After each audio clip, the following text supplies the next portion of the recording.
साथियों नमस्कार। सत्र 2024-25 के लिए यूडाइस प्लस में स्टूडेंट मॉडल प्रोग्रेशन के लिए खोल दिया गया है। तो अब इस वीडियो में हम जानेंगे कि प्रोग्रेशन का कार्य हम किस प्रकार करेंगे। चलिए आइए देखते हैं। सबसे पहले गूगल पर जाना है और वहाँ यूडाइस टाइप करना है। यूडाइस प्लस टाइप करते ही आपको ये स्टूडेंट मॉडल दिख जाएगा। आप स्टूडेंट मॉडल पर क्लिक करेंगे और यहाँ अपने राज्य का सिलेक्शन करेंगे। जैसे कि हमारा राज्य छत्तीसगढ़ है, हमने छत्तीसगढ़ सेलेक्ट करके गो कर दिया। और इसके बाद फिर एक नया पेज ओपन होगा जिसमें आपको अपनी आईडी पासवर्ड को डालना है और उसके बाद ये जो कैप्चर कोड है उसे फिल करके आप यहाँ पर नीचे लॉगिन करेंगे। इसके बाद एक नया पेज ओपन होगा जहाँ पर आपको 2024-25 सेलेक्ट करना है। जैसे ही आप 2024-25 शैक्षणिक सत्र सेलेक्ट करते हैं वैसे ही आपको एक नया पॉपअप मैसेज दिखता है जिसे आप ध्यान से पढ़ लेंगे और उसके बाद उसे क्लोज़ कर देंगे। और क्लोज़ करने के बाद अब यहाँ पर आप इसमें पहले हम प्रोग्रेसिव का काम करेंगे तो प्रोग्रेशन मॉडल में हम टच करेंगे। जैसे ही हम यहाँ टच करते हैं तो आपको प्रोग्रेशन मॉडल का ये बॉक्स दिख जाएगा जहाँ आप गो पर टच करेंगे और जैसे ही गो पर आते हैं तो आपको सबसे पहले क्लास सेलेक्ट करने के लिए दिया है। आप जिस कक्षा का करना चाहते हो क्लास सेलेक्ट कर लीजिए और सेक्शन सेलेक्ट कर लीजिए। इसके बाद आप गो पर क्लिक करिए। जैसे ही आप इस पे गो पर क्लिक करते हैं आपको सारे बच्चों की जानकारी जो पिछले साल आपकी कक्षा पहली में पढ़ रहे थे उन सब की जानकारी यहाँ पर दिखाई दे रही है।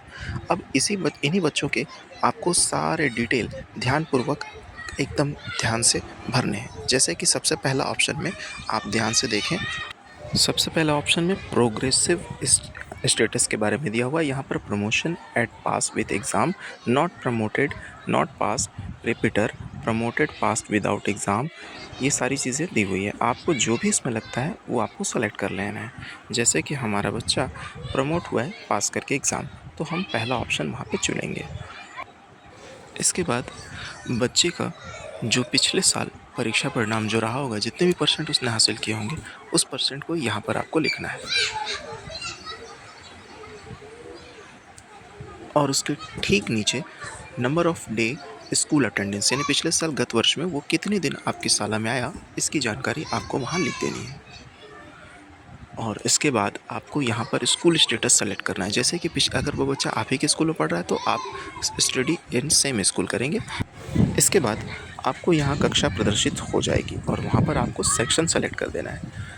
और उसके बाद सारी जानकारियों को एक बार आप अच्छे से देख लेंगे कि आपने जो इस बच्चे के लिए वो जानकारी भरी है वो सब सही है या नहीं। अगर वो सही है तो आप स्क्रॉल करके इधर साइड में जाएंगे और यहाँ एक अपडेट का ऑप्शन दिख रहा है, आप उसे एक बार क्लिक कर देंगे। जैसे ही आप अपडेट पर क्लिक करते हैं आपके सामने एक नया पॉपअप मैसेज खुलेगा और जिसमें आपका स्टूडेंट डिटेल अपलोडेड सक्सेसफुली ये मैसेज आएगा। इस प्रकार हम सारे बच्चों के जो जानकारियाँ हैं वो इसी प्रकार, यदि मान लीजिए कोई बच्चा आपकी शाला से बाहर टीसी लेकर के या बिना टीसी के गया है तो उस बच्चे का हम कैसे करेंगे वो भी एक देख लेते हैं उदाहरण के रूप में।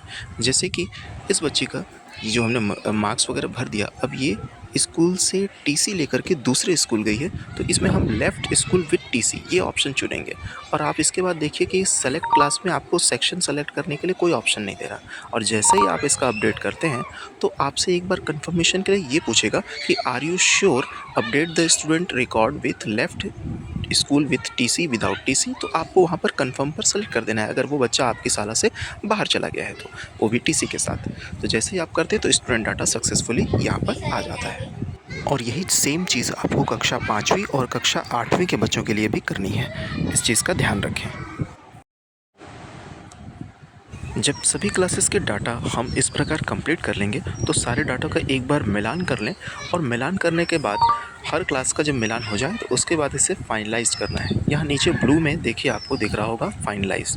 जैसे ही आप इस पर फाइनलाइज पे क्लिक करते हैं वैसे ही आपको एक पूरा पॉपअप मैसेज खुलता है जहाँ पूरे इस बच्चे क्या आपने भरा है उसका डिटेल पूरा वहाँ पे दिया हुआ है। उसे आप अच्छे से देख लें और उसके बाद कन्फर्म कर दें।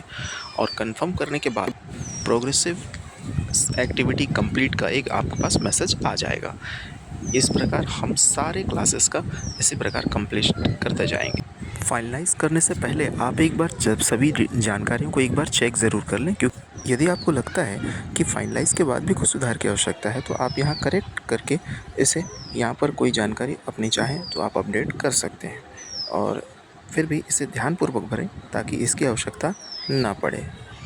इसके बाद हम डैशबोर्ड पर इसे चेक कर सकते हैं इन सभी जानकारियों को।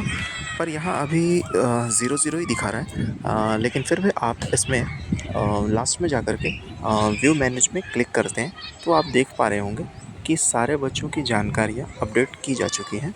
और अब इसे जीपी और ईपी जो आपको करना है उसका मॉड्यूल अभी खुला नहीं है। जब ये खुलेगा जल्द ही तो आपको ये सारी एक्टिविटी भी करनी पड़ेगी यहाँ पर।